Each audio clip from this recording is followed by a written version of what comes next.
একটু কাছ থেকে দেখানোর জন্য। গাজীপুরের কাপাসিয়া উপজেলার দিগাবো গ্রামের কাজল মিয়ার স্ত্রী মাসুমা বেগম গেল ৫ এপ্রিল প্রসব বেদনা নিয়ে ভর্তি হন ঢাকার পিজি হাসপাতালে। সেখানে বিশেষজ্ঞ চিকিৎসকদের নিবিড় তত্ত্বাবধানে একে একে পৃথিবীর আলো দেখে ৫ নবজাতক, যাদের মধ্যে ৩টি ছেলে এবং ২টি মেয়ে।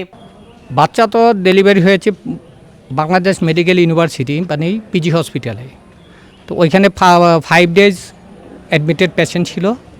তো পরে 5 ডেজ পরে তারা ডিসচার্জ করে দিচ্ছে, বাচ্চা ভালো আছে। এটা আসলে খুবই বিরল। আমরা এর আগে 3টা বাচ্চা এখানে সিজারে হয়েছে, কিন্তু 5টা এখানে কোনোদিন দেখি নাই। সাধারণত এমন বহুমাত্রিক প্রসবে শিশুদের ওজন ও স্বাস্থ্য নিয়ে বড় ঝুঁকি থাকলেও এবারের চিত্রটা ভিন্ন। চিকিৎসকরা জানিয়েছেন, নবজাতকদের সম্মিলিত ওজন প্রায় 8 কেজি। প্রতিটি শিশুর ওজন 1 কেজি 400 গ্রাম থেকে 1 কেজি 500 গ্রামের মধ্যে, যা এই পরিস্থিতিতে অত্যন্ত আশাব্যঞ্জক। 5টা বেবি, এটা রেয়ার, মানে অনেক রেয়ার। বছরে হয়তো 1টা 2টা পাওয়া যায়, অনেক সময় পাওয়া যায় না। এখন বাচ্চা ভালো আছে, যথেষ্ট ভালো আছে। বাচ্চা প্রথম দিকে একটু সমস্যা ছিল, এবার কন্ডিশন বেবি সবগুলোই ভালো আছে।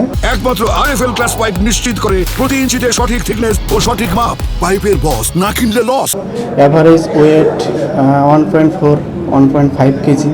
এদিকে বিরল এই ঘটনায় এলাকায় চাঞ্চল্যের সৃষ্টি হলেও সন্তানদের নিরাপত্তা ও গোপনীয়তার স্বার্থে এখনই গণমাধ্যমের সামনে আসতে চাননি বাবা মা ও স্বজনরা। বর্তমানে মা ও শিশুরা বিশেষজ্ঞ চিকিৎসকদের পরামর্শে ছাড়পত্র নিয়ে নিজেদের বাড়ি ফিরেছেন। ভর্তি হয়েছে, একটু বাচ্চাদের একটু সমস্যা ছিল, সেই সুবাদে আমাদের যিনি প্রতিষ্ঠাতা অধ্যাপক রুহুল আমিন, ওনাকে দেখানোর জন্য মূলত ওইখানে বা ওনার তত্ত্বাবধানে চিকিৎসা করার জন্য এখানে মূলত নিয়ে আসা। একসঙ্গে 5 সন্তানের সুস্থভাবে জন্ম নেয়ার এই ঘটনাকে দেশের চিকিৎসা খাতের বড় সাফল্য হিসেবেই দেখছেন সংশ্লিষ্টরা। শামীম হোসেন, নিউজ ডেস্ক, দেশ টিভি।